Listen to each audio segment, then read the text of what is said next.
Պարոն Կարապետյան, մամուլում տեղեկություններ եղան, որ նոր ձևաչափով փորձում եք Հայաստանում հանդես գալ, Ալբերտ Բազյանն էր կարծեմ հայտարարել, որ համագործակցությունների մեջ եք, փորձում եք որոշակի խմբերի նույնպես համատեղել ձեր շուրջ եւ հանդես գալ այդ ձևաչափով, մի քիչ կմանրամասնեք ինչի մասին է խոսքը, որ ուժերն են լինելու այդ ձևաչափում եւ նպատակները որոնք են։ Ну սկսեմ Ալբերտ Բազյանը ես հայտարարել է, որ իմ ներկայացուցիչն է Հայաստանում եւ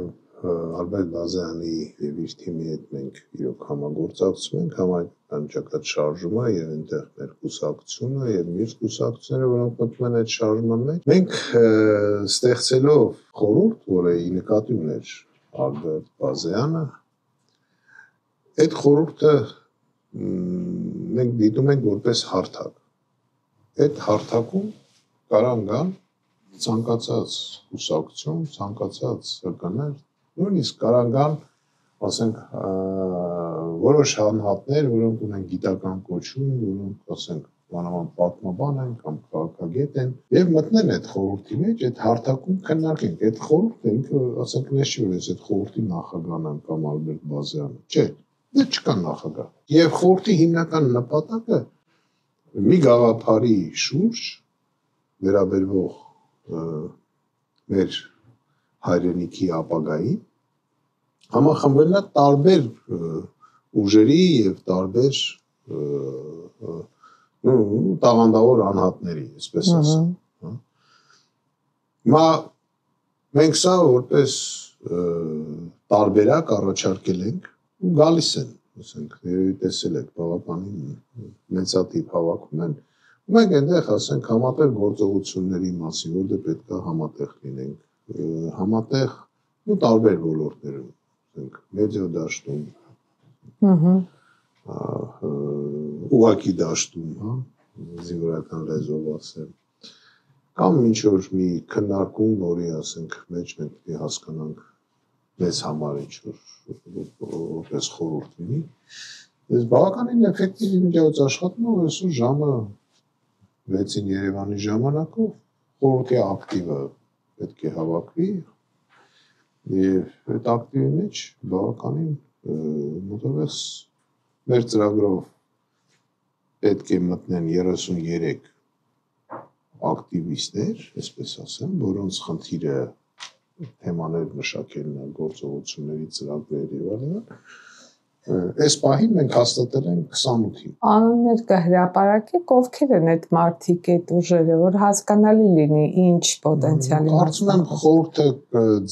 ակտիվը ձևավորման, ասացի 33, հա, երբ որ կհավաքենք այն մնացած 5 ներկայացուցիչին, այն ժամանակ մենք օֆիցիալ կհրապարակենք եւ այդ բոլորը կերևա եւ կհրապարակենք, որ ուժերն են մտնում այդ ակտիվի մեջ։ Հասկանում եք, որ սա ինչ-որ նոր համակարգ է, դա էլ նկատի ուներ Ալբերտ Բազյանը, մենք մի քիչ առաջ խոսում ենք, մենք չենք պլանավորում, դրանք ստանդարտ այդպես ճանապարհով, հա, նման ծրագրեր չունենք։ Մեր գործողությունները մի քիչ տարբերվելու են բոլոր նրանց գործողություններին, որոնք մենք սովորենք այսօր տեսնել։ Ինչ գործողություններ լինելու, որ տարբերվելու են։ Կարամ մենակ մի քանի բան ասեմ, ու ակցիաների տեսակետը միանալ բաներին, փոքր, ինչքան էլ փոքր ուժ լինի, աջակցել իրենք, եթե իրանք խնդիր են բարձրացնում, այդ խնդիրը հասնելը, բայց մնացածը չեմ բացի, որտեղ դրանք ավելի ապագայում կտեսնեք ու շատ ակտիվներ, հավաքներ, բողոքի ցույցեր, տարբեր հայտարարություններ, պահանջներ, կարծես բոլորն են անում։ Համաձայն եմ, պիտի լինի, որ տարբերվող լինի։ Ասեմ, մենք չենք պլանավորում, ասենք 500,000 մարդ հավաքենք։ Կամ մենք չենք այդում մարդաքանակի, այսպես հետևից, ոնց որ տեսեք, ինչ է ստացվում, ասենք, մեկը ինչ որ միջոցառում անցկացնում, սկսում են հաշվել, քանի հոգի հավաքել։ Միջորդ ամբողջ պետական համակարգն է դրանով զբաղված, ու զեկույցի մեջ հիմնական մասը, հա, Գրում են դրանով ասենք 5000 հոգի մարդ հավաքվեց, թե 5500, թե 10000։ Կապ ունի մարդկանց քանակը։ Երբեք քանակով մենք հարց չենք լուծել, հետախուզ է տարվել, որ մեր խմբերը միշտ փոքր են եղել եւ էֆեկտիվ են եղել։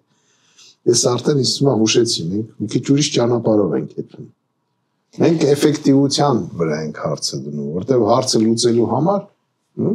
ես մի անգամ ասել եմ, միլիոն մարդ են հավաքվել հրապարակում, չոքեն, ասեն Նիկոլ գնա, չի գնալու մարդ։ Այդքան բան, չի գնալու։ Ինչ ուզում են անեն, ուզում են այդ շենքերն էլ գրավեն, չի գնալու։ Տևական ժամանակ դուք լծվել եք այս գործին, հա, մի քիչ պրովոկացիոն ասեմ, հայրենիքի փրկության գործը առաջ է գնում եւ դուք գոհ եք արդյունքներից։ Օկտոբերի 4-ին ես հայտարարություն արեցի, ոնց էլա 2 տարի, ոնց չէ, հələ չի անցել 2 տարի։ Տարուց մի քիչ ավել, հա։ Իսկ արդյունքները դուք տեսնում եք, ճիշտ է։ Մենք վրազում ենք, ասում ենք ժամանակ չունենք, կուզենք շատ ավելի շատ, բայց առաջ են գնում, համակարգը կազմավորված է, մենք համակարգային ենք աշխատում, մենք ծրագրավորված ենք աշխատում, մենք գիտենք մի շաբաթ, որ օրը ինչ ենք անելու, որ ժամին։ Մենք ամեն շաբաթվա համար ունենք ծրագիր։ Մենք ունենք ծրագիր մինչև այն պահը, որ առաջի փուլը դա իշխանափոխությունն է, որը մենք կանենք, եւ ունենք ծրագիր իշխանափոխությունից հետո։ Երբ եք պլանավորում իշխանափոխությունը։ Եկեք այդ հարցին ես չասեմ, որ մեր գործը հեշտ լինի, բայց կտեսնեք ինձ թվում է, որ հերթական ընտրություններով թե ընտրություններով Հայաստանում իշխանությունը չի փոխվել երբեք։ Երբեք։ Երկրորդ նախագահը այլ կարծիքին էր։ Չէ, երբեք չի փոխվել։ Երկրորդ նախագահին ընտրել են, մի ամիս հետո ստիպել են, գնացել է ընտրության ժամանակ եթե փոխվեր, չեմ ասում, եթե հիշում եք։ Հիշում եմ։ Ինքը իրան ստիպեցին, ինքը հրաժարական տվեց։ Կամ համոզեցին, այսպես ասեմ։ Չէ, նկատի ունեմ, որ Ռոբերտ Քոչարյանն ասում էր, որ հնարավոր է Հայաստանում ընտրություններ։ Ես չեմ ուզում իրենց, ասենք, խոսքը հաստատեմ կամ չհաստատեմ, հա, ես իրենց այդ գործ չունեմ։ Չնայած նոր դուք ասում եք, Սերժ Սարգսյանն հետ աշխատել է, Ռոբերտ Քոչարյանն հետ աշխատել է։ Ես չեմ աշխատել, ես ծառայել եմ եւ եղել եմ զինվորական։ Ուրիշ չի կարա չծառայի, ես չի ընտրում ոչ նախագահ, ոչ երկրի ղեկավար, ոչ Նիկոլ Փաշինյան, ոչ Սերժ Սարգսյան, հա, քաղաքացիական կատարում էի, բայց ես ծառայության մեջ եմ եղել, ես ծառայել եմ իմ հայրենիքին։ Ոնց որ երթվել եմ։ Դրանից ես չեմ ուզում քննարկեմ իրենց ասածները, բայց Հայաստանի Հանրապետությունում երբևիցե իշխանությունը չի փոխվել 94 թվականից սկսած, այսպես ասեմ։ Մինչև 94-ը պարակ համաձայնվենք, որ այնտեղ ինչ-որ մի բան եղել է սովետից հետո անմիջապես։ Մենք բոլորս ընդ դեմոկրատիա ենք հավատում եւ այլն։ 94 թվականից հետո երբևիցե Հայաստանում իշխանություն չի փոխվել ընտրությունների միջոցով։ Ու չի փոխվելու 26 թվականի ընտրությունների միջոցով։ Դա մենք չենք սպասում այդ ընտրություններին։ Ժամկետների մասին ավել բան չասեմ։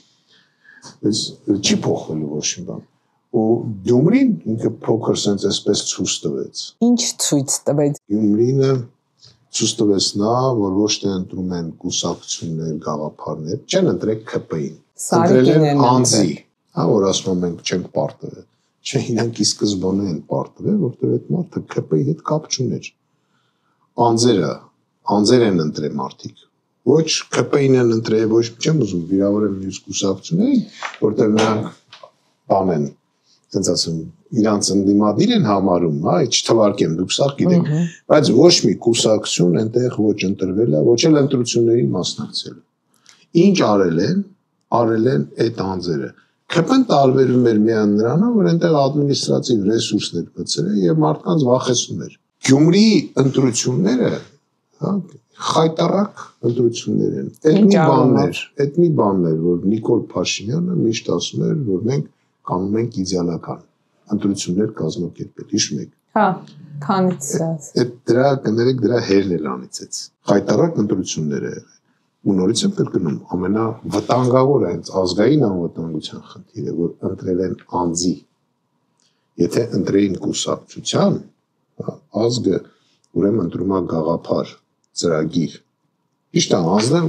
կարա լինի այդ ամեն ինչն ունեն։ Եթե ընտրում են կուսակցության, ուրեմն ընտրում է կյանքի ձև, հասկանում եք։ Բայց գաղափարներ չէին էլ ներկայացվում, հենց անձիկ էին ներկայացվում։ Իմ ասածը հենց դա է։ Կարա ամեն անձ իր անձնական գաղափար ունի, ես վստահ եմ, որ այն մարդիկ ով եկել են, որ խոսցնես, իրանք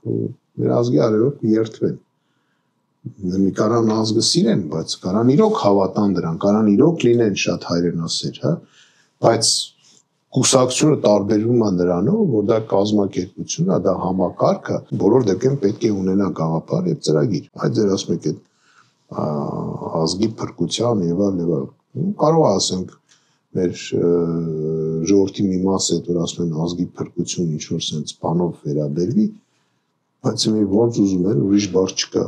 ուրիշ վիճակում մենք չենք, մի կարան ծիծաղան։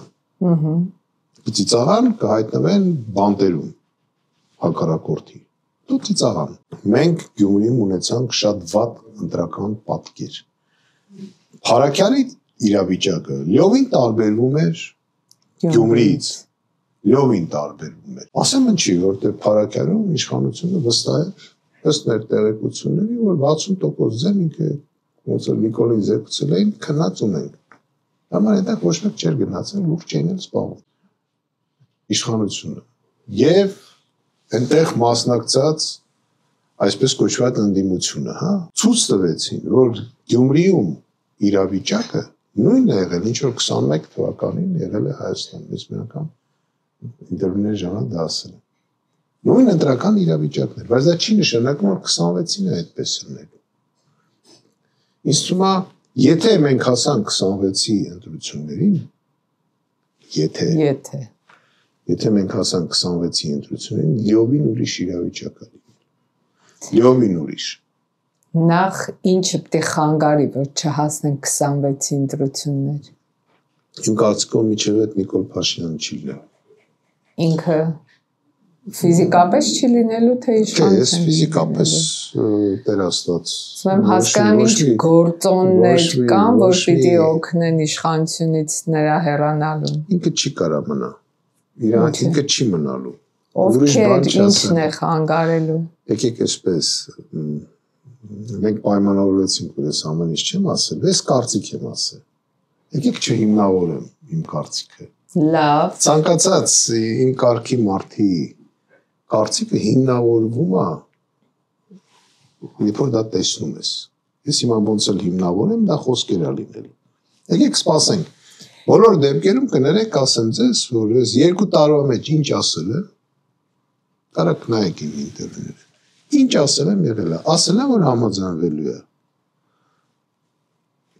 Եղավ, չէ՞։ Ասել եմ, որ ամեն ինչ ստորագրելու է, պատրաստությունը հայտնելու ստորա եղավ։ Ասել եմ, որ նույնիսկ կարող է համաձայնվի, որ հանձնի, ով որ կռվել է Արցախում թուրքերին։ Դե ամեն ինչ առաջին մարտը, չէ, ժամանակ որ ես ասել եմ, այդ ամեն ինչ չկար։ Գործողությունների տրամաբանությունը հուշում էր այդ ընթացքը։ Բացի դրանից, Թաուշի դեպքերում ես ասացի, որ հողերը հանձնելու է։ Եղավ։ Ասացի, որ ինքը փաստաթուղթ չի ստորագրելու, հրաման չի ստորագրելու, հողը հանձնի, ստորագրելու է ինչ որ մի հատ պագոնավոր մարդ, որ վաղը նստեցնենք այդ պագոնավոր մարդուն։ Այդպես եղավ։ Իրանց քաղաքական վերնախավից ոչ մեկ տակը ստորագրություն չի դրել։ Բայց հայտարարությունները հրապարակային փաստաթուղթը ես ցույց չտվեցի, որտեղ այնտեղ գախնի բաներ կար, բայց ինչ որ բան ցույց տվեցի։ Հրապարակային հայտարարությունները այդուհանդերձ հնչելու են, որոնք եթե ցանկություն լինի, հիմք կհանդիսանան։ Այո։ Դատապարտելու։ Այո։ Եթե չստացվեց ինչ-ինչ ծրագրեր եւ հասանք 2026-ի ընտրություններ, որ ասում եք այլ իրավիճակ է լինելու, ինչ է լինելու։ Լինելու է հետեւյալ իրավիճակ։ Առաջինը Նիկոլ Փաշինյանը փոխելու է բոլոր ամբողջ իր թիմը, որտեղ իր կողքին մի մարդ չկա, որ կարողանա իրան մի ձեն բերի։ Չեն ընտրեք ԿՊ կուսակցություն, ընդ նույնիսկ ինչ էր բլոկ բաներ, չէ, դաշինք էր։ Ահա։ Իմ քայլը, հա։ Հա, իմ քայլը։ Իմ քայլը դաշինք էր, չէ։ Ոչ մեկ չի ընտրել, ոչ մի իմ քայլը, ոչ մի իրանց գաղափարը, ոչ մի բան չեն ընտրել։ ընտրել են անձի Նիկոլ Փաշինյանին, մենք այդ բոլորս գիտենք։ Ճիշտ եմ ասում։ Մյուս ընտրությունները համընկնելու են դրանով, որ էլի ընտրելու են անձերի, բայց այս անգամ տարբերությունը դրա մեջ լինելու է նա, որ նայելու են գաղափարախոսությանը եւ անձի ծրագրին եւ անձի ունակությանը երկիրը այս վիճակից հանի, ժողովուրդ դա նայելու է։ Պարզ է, որ դրան ընդունակ չի Նիկոլ Փաշինյանը, որտեղ երևում է դա։ Ես ինքը կարծում եմ, որ չունենալու լավագույն դեպքում կարող է ինչ որ չափով փոքր տոկոսով անցնի պարլամենտ, բայց դեռ երևի թե ադմինիստրատիվ ռեսուրսի հաշվին միևնույն է ինքը ապագա չի ունենալու։ Չեն անցնելու ոչ հին նախագաների կողմից ստեղծված արհեստական ուժերը, կարող է մի փոքր չնչին էլի նախկին ադմինիստրատիվ ռեսուրսներ, չէ, նրանք էլ են աշխատում, ասենք, Սերժ Սարգսյանը կամ Ռոբերտ Քոչարյանը ունեն էլի ադմինիստրատիվ ռեսուրսներ նախկին աշխատողներ, ես նույնիսկ մարդիկ գիտեմ, որ գալի ասում են, հեսա տես մեր շեֆը ինչ անելու, այն բանը, որ ես էլ լնելու եմ, ասենք, չգիտեմ ինչ դատախազ կամ դատավոր եւ այլ։ Այդ ռեսուրսների հաշվին կարող է ինչ-որ մի չնչին տոկոս, իսկ կարծում եմ, որ պարլամենտի հիմնական մասը լինելու է նորովի։ Նոր ուժեր են լինելու ու այդ ուժերը այս ընթացքում կայանալու են ու մենք տեսնելու ենք դա։ Հենց մեկը մեր ուժը, թող գլուխ գովալ չլինի, իսկ արդեն քիչ ենք, շատ ենք, չգիտեմ ինչ ենք, բայց երևում ենք եւ որպես ուժ կայացած ենք։ Եվ դա ցույց տվեց մեր ասենք մասնակցությունները վերջի այս փոքր ընտրություններին ճիշտ է, էլի չերևացող, բայց ում պետքա մենք աջակցել ենք, ով որ գիտի թող իմանա։ Եվ այդ ուժերը կանգնելու են ոտքի, որտեվ բացի դրանից մենք կոնկրետ մենք տարբերվում ենք մնացածից ինչու, որտեղ մենք գիտենք ինչ ենք անելու իշխանության գալուց հետո։ Ու ես վստահեցնում եմ բոլորին, թե ոչ մեկ չկասկածի, որ մենք ու գիտեմ, որ ժողովրդի մի մասը, որ ինչ ճանաչում է, հավատում է երևի, թե որ մենք կարանք այս իրավիճակից դուրս գանք ու ինձ ասենք բավականին լավ տարբերակով։ Խոսք չեմ տալի ոչ մի բան, բայց լավատես եմ այդ առումով։ Պատասխանատվության ենթարկվելու են բոլոր հայրենավաճառ, դավաճան անձինք։ Գիտեք ոնց, ինձ մի անգամ հարցրեցին, ասին ինչ եք անելու, որ եթե հանկարծ դուք գաք իշխանության, ասենք որ գաք իշխանության, ինչ եք անելու, դա այսպես կոչված արդեն նախկինների հետ, ասեցի ոչ մի բան։ Ուղղակի այդ տիկնազորը ձեռքից վերցնելու եմ, այն առավելությունները վերցնելու եմ, ասում եմ, եթե մատենադարանից ոտքով հասակ միջև ձկան խանութ, ապրի։ Գնաք հոմար ապրի։ Ինչ անենք, ինչի մենք պետք է մտածենք հետապնդումների մասին։ Եթե մարդը առարկար է, եւ դա կարա գնահատվի ազգի դավաճանություն, դրանով պետք է զբաղվել։ Հա? Մենք դրանով կզբաղվենք։ Եթե այդ բանի մեջ համակարգը գտնի, որ դավաճանը ղեկավարի մակարդակով է դավաճանությունը, դու գնա պատասխան տա։ Բայց միտումնավոր, որ ասենք ես ինչ որ նպատակ ունեմ գամ, չգիտեմ, այնտեղ Սերժ Սարգսյանին նստացնենք, Ռոբերտ Քոչարյանին նստացնենք կամ չգիտեմ Լևոն Տեր-Պետրոսյանին, ես դες նպատակներ չունեմ։ Եվ նորից եմ ասում, կա համակարգ, թող համակարգը աշխատի եւ դա վերաբերում է նույնը Նիկոլ Փաշինյանին։ Ինքը պատասխան տա Նիկոլ Փաշինյանը, որտեղ ես փաստեր ունեմ, որը դավաճանության մասին է խոսում։ Հասկանում եք, ինքը իսկ ինչի՞ չեք հրապարակում հիմա ինչ հրապարակեմ, հրապարակեմ ում համար, դատախազի համար, որ դատախազների համար, որոնք իր գրպանի բաներն են կամ քննիչների համար, հա? Ում համար, երբ որ կգանք իշխանության կամ երբ որ կփոխվի այդ իշխանությունը, այն ժամանակ պատրաստ եմ դատարանում ներկայացնեմ։ Այդ փաստեր, որ համոզվեմ, որ դա արդյունք կտա։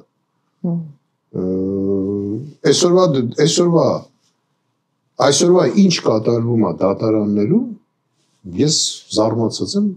մի անգամ իմ բանի ժամանակ ասեցի, երբ որ վկային բերում են գեներալին նստացնելու համար, գեներալին դատում են, Վկան ասում է, ես որ քննի չեմ տեսել, որ իսկ կյանքում վկայություն չեմ տեսել, ինձ ոչ մեկ չի հարցա քննել։ Դա է, այսօրվա վիճակը դա է։ Ու նույն քննիչներն են եւ նույն դատախազներն են վարում այդ հետապնդող գործերը։ Շատերը հրաժարվում են ըստ մեր տեղեկությունը։ Նույնիսկ կանոններով գիտենք ով է բան անում, ու պատճառն ասում է դե ծառայում ենք, էլի հրամանակ կատարում ենք։ Քննիչը ոնց կարա հրաման կատարի։ Ինչ-որ մարդու կյանքի հետ է խաղում։ Տանում 3 տարի նստացնում են, հետո բաց են թողում, հələ մի հատ էլ արդարացնում են, բայց 3 տարվա համար ո՞վ է պատասխան տալու։ Զինվորականին ասում են հրամանը չկատարիր, հա, հետ նահանջեցիր, տանում դատում են, նստացնում են։ Բայց քննիչ որ անմեղ մարդուն տարի դատախազի հետ նստեցրել է, ինչ պատասխան չի տալ, կամ նույն դատավորը։ Դա ենթարկվի չի պատասխանատվության։ Միայն երբ որ այդ բաները կշտկվի, այն ժամանակին մենք կներկայացնենք մեր ապացույցները ու շատ բան ունենք ապացուցելու։ Ու ասեմ, որ շատ հարցերի պատասխան պետք է տա իր թիմը, մենակ ինքը չէ։ Ամբողջ իր թիմը շատ հարցերի պատասխան պետք է տա, որը մեզ հետաքրքրում է։ Պարոն Կարապետյան, մի քիչ ավելի ձեր մասնագիտական բնույթի եմ ուզում հետաքրքրվել։ Ահագին ժամանակ է Ադրբեջանը ապատեղեկատվություն է տարածում, որ հայկական կողմից կրակում են իր սահմաններին, փոխարենը հենց հայկական դիրքերի ուղղությամբ վերջին շրջանում ավելի լայնամասշտաբ եւ ավելի հաճախակի կրակոցներ են հնչում Ադրբեջանից, հոգեբանական նաեւ ազդեցություն են փորձում գործել։ Հայաստանն էլ պաշտոնապես արդեն հայտարարեց Իրանի հետ զորավարժությունների մասին։ Ադրբեջանը դե պարբերաբար է տարբեր ֆորմատի զորավարժություններ անցկացնում։ Ռազմական ատրիբուտիկայի այս ակտիվությունը ինչ են հուշում, մանավանդ Իրանի շուրջ կարծես թե տեսանելի են որոշակի զարգացումներ։ Այս ամեն ինչը ինչ է հուշում, ինչ է սպասվում մեզ։ Պատերազմ, լայնամասշտաբ հարձակում, լոկալ հարձակումներ, ինչ հնարավոր իրավիճակների մեջ կհայտնվենք։ Նման գնահատական տալու համար շատ ավելի հստակ լինի, ես պիտի ունենայի հետախուզական համակարգ։ Իսկ հիմա ինչ որ կասեմ, ընդհանրապես կարծիք է, կարող է մի քիչ ասենք տեղեկացված լինեմ, քիչ ավելի շատ, քան մնացածը, բայց չունեմ հնարավորություն, հա, տիրապետել Ալիևի իրական կարծիքների, որը պետք է զբաղվի հետախուզությունը։ Այդ տեղեկությունը չունեմ։ Ամեն ինչ պարզ է, ու ինձ թվում է, ոչ թե դա թվում է, այդպես էլ կա, որ սա ճնշումը ոչ այնքան ուղղված է դեպի մեր իշխանությունը, այնքան ուղղված է դեպի մեր ժողովուրդ, որը համաձայնվի մեր իշխանության հետ, ասենք, սահմանադրություն փոխելու կապակցությամբ։ Հասկանու՞մ եք, առաջի անգամ չի, որ Ադրբեջանը եւ Հայաստանի այսօրվա իշխանությունները համատեղ ճնշում են գործադրում հենց հայ ժողովրդի վրա։ Այնտեղ դատում են հայ գեներալների, հայ ղեկավարների, Ադրբեջանում, Հայաստանում դատում են հայ գեներալների եւ հայ ղեկավարների։ Իրանք բավականին սինխրոն աշխատում են։ Եվ այդ ամեն ինչը ուղղված է մեր ժողովրդի հանդեպ, որ մեր ժողովուրդը հանձնվի։ Որտեղ Նիկոլ Փաշինյանը իր թիմով շուտվանից է հանձնվել։ Հասկանում եք։ Իրանք պատրաստ են, ինքնապես պատրաստ են ստորագրել։ Ահա պատրաստ են։ Անկամ միակողմանի։ Հա, անկամ միակողմանի ասում ես, ամեն ինչ էլ ինչ հողի կտոր ես ուզում։ Էդ էլ եմ տալի։ Հա, այդ բանն էլ է համաձայնվել, այդ Կարիդոր Կոչեցյանն էլ է համաձայնվել։ Ամեն ինչ ինքը համաձայնվել է։ Մեր ժողովրդին չի կարում համոզի, հələ որ։ Այս ժողովրդին համոզելու համար պետք է սրացնել իրավիճակը սահմանում։ Դա ինչի է նպաստում։ Դա նպաստում է նրան, որ հանկարծ մեր նման, ասենք, կուսակցությունները չփորձեն առաջինը Նիկոլին գցեն, որտեղ այնտեղ կարա պատերազմ սկսի։ Այնտեղ որ պատերազմ սկսի, պատասխանատվությունը լինելու է ոչ թե Նիկոլի վրա, արդեն այն ուժի վրա, որը Նիկոլին գցեց։ Հասկանում եք ինչ եմ ասում։ Դες դա ոնց է իր կյանքը ապահովում է որ հասնի միջև նրան, որ Նիկոլ Փաշինյանը ստորագրի, որտեղ Հայաստանի Հանրապետությունում ել չեք գտնի ոչ մի հայի, բացի Իրանից մեկ էլ իր այդ թափ տուկներից, որ գետա այդ փաստաթղթակ ստորագրություն կդնի։ Հասկանում եք, ու այս ամենը կարա ցանկացած պահի իրոք բերի ավելի լայնամասշտաբ բախմանը, բայց չեմ կարծում, որ Գառնանը կամ Ամռանը ադրբեջանական կոմոդական իր սիրած ժամանակը դա աշունն է, ինքը փորձեց մի անգամ ապրիլյան պատերազմի ժամանակ սկզբից դա աներ չստացվեց, չեմ կարծում, որ իրենք պատրաստ են հիմա դա անեն։ Չնայած ասեմ դες աշնանն էլ բավականին խնդրահարույց է իրանց համար, բայց չբացատրեմ խի, որ չհուշեմ, որտեղ կարող է այդ պահին արդեն Նիկոլ Փաշինյանը չլինի եւ իր ղեկավար, եւ եթե հարձակվում են, թող հարձակվեն։ Այն ժամանակ ինձ թվում է, թե մի քիչ ուրիշ պատկեր կլինի, թե միջազգային դաշտում, թե տարածաշրջանում եւ թե կապված մեր ժողովրդի պատրաստականության հետ, որտեղ էլիտան է ժողովրդին տանում պատերազմ, էլիտան է կազմակերպում պատերազմ, ժողովուրդը առանց իր ղեկավարության չի կարող կռվի, փոքր տեղեր դիմադրի, բայց չի կռվի, այն օրենքով ոնց որ կա, միշտ կռվի կազմակերպում է էլիտան, եւ դիմադրությունն էլ, ունակությունն էլ, Գիշեր, որ պաշտպանության նախարարի հրաման տվեց, չէ, կրակ բացել, եթե առաջ է, ինչ ոգևորություն առաջացավ։ Վստահ ենք, որ այդ ժամանակ, եթե մենք բան անենք, մենք հաստատ կպահենք սահմանները։ Կարող է ինչ-որ միտեղ մի փոքր առաջ գային, ասենք, բայց մեղքնունը վաղտերս մենք հետ էինք շպրտում, եւ եղավ այդպես դեպքեր, որ եկան մտան ու հետ շպրտվեցին։ Ուզում ասեմ, շատ կարևոր է երկրի ղեկավարի դիրքորոշումը, պատրաստությունը։ Թուրքի այդ բանակցության ժամանակ թուրքը պետք է տեսնի, որ դիմացը զինվոր է նստած, ու այդ զինվորը պատրաստ է կռվի, կապ չունի, գիտեք, կարող է նույնիսկ նա հասկանա, որ կարող է հաղթի, կարող է հասկանա, բայց միևնույն է, այդ պատրաստականությունը կռվելու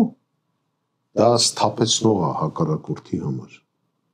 որտեղ կարա պատերազմն այս բանը, որ կարա մեկ էլ այնպես չլինի, ոնց որ ինքը ծրագրավորել է, Մենք զինվորականներս միշտ ասում ենք, որ խաղաղ ժամանակ պլաններ են կազմում, բայց պատերազմի ժամանակ այդ պլանները ոչ մի ձև պատերազմին չեն համապատասխանում։ Միշտ էլ այդպես է։ Եվ վերջի հարցը Արցախի հետ կապված, պարոն Կարապետյան, արցախցիները հիմա Ազատության հրապարակում ունեն պահանջներ, որոնցից առաջինը արցախցիների հավաքական վերադարձն է Արցախ։ Նախ առհասարակ դուք այդ հնարավորություն տեսնում եք, երկրորդ ինչ եք մտածում արցախցիների սկսած այս շարժման մասին։ Արցախցիների սկսած շարժման մասին իմ կարծիքը է արցախցիների այդ կազմակերպիչներին կասեմ ձեր թույլտվությամբ, հա։ Բայց ինչ վերաբերում է իրենց վերադարձի հնարավորությանը, իհարկե կա այդ հնարավորությունը։ Հենց մեկը նայենք Ադրբեջանին 30 տարի հետո, հա, Արցախը անցավ իրենց տիրույթ։ 30 տարի եղել է մեր տիրույթում։ Դե թող 2 տարի իրանց մոտ լինի, ինձ թվում է վաղտերուշ միևնույն է, ամեն ինչ գալու է կանգնի իր տեղը։ Շատ ուշացնել չի կարելի։ Ես կարծում եմ վերադարձը հնարավոր է։ Շատ հնարավոր է եւ դրա համար պետք է առաջին հերթին Հայաստանում իշխանափոխություն լինի եւ իշխանությունը պետք է դա կազմակերպի։ Նորից եմ ասում, էլիտանա կազմակերպում այդ ամեն ինչը, հա։ Եվ դա հնարավոր է։ Հնարավոր է, որ վերադառնա, հնարավոր է, որ վերադառնալուց հետո նորից անցածնեն արդեն հանրաքվե Արցախի կողմնորոշման հետ կապված, որպես տարբերակ եմ ասում։ Եվ այն ժամանակ որոշվի, թե Արցախը որտեղ պետք է լինի, որտեղ չպետք է լինի։ Բայց այդ ամենը պետք է լինի ծրագրավորված, դա տարբերակներից մեկն է։ Մյուս տարբերակը առժամանակ հետո ինչ պայմանագիր էլ հիմա կնքեն, միևնույն է, դա ընդամենը պայմանագիր չի, այլ դա թելադրանքով ստորագրված փաստաթուղթ է, որը միջազգային օրենքի համաձայն ես մի անգամ ասել եմ, ուժով պարտադրված պայմանագիրը լեգիտիմ չի։ Դες եթե վաղը եկավ մեկ ուրիշ ղեկավար, ասենք ես եկա, ես շատ հնարավոր է ցանկացած պահի ստորագրողին պատժենք եւ այդ փաստաթուղթը համարենք դավաճանություն։ Այդպես էլ լինելու է։ Կտեսնեք։ Այդպես է լինելու է։ Ուրիշ ճանապարհ չկա։ Եվ այդ պահից շատ ավելի արագ է ընթանալու Արցախի վերադարձի հարցը ու կարծում եմ, որ լուծման 3 ճանապարհ կա։ Առաջի ճանապարհը ձեզ մատերի վրա ասեցի, որ բան չունի։ Երկրորդը իհարկե դա պատերազմը, երրորդը չեմ ասի։ Բայց երրորդն էլ կա։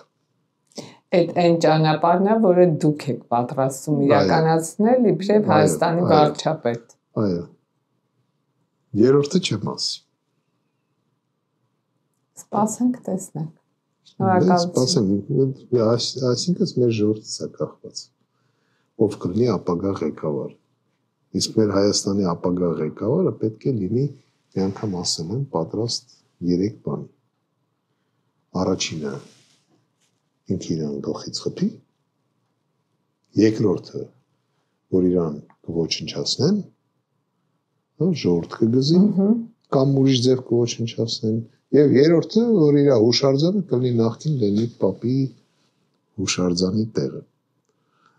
Դուք երեքին էլ պատրաստ եք։ Դե, եթե պատրաստ չլինի, ինչ ասեմ, բայց տեսեք այդ 3 ճանապարհից երկուսը մահվանատան։ Բոլոր դեպքերում մենք պայքարելու ենք, միշտ ասել եմ, ազգեր, որոնք ընկնում են ճակատամարտում, նորից բարձրանում են, բայց երբ հանձնում են, վերանում են, մենք չենք կարող հանձնել։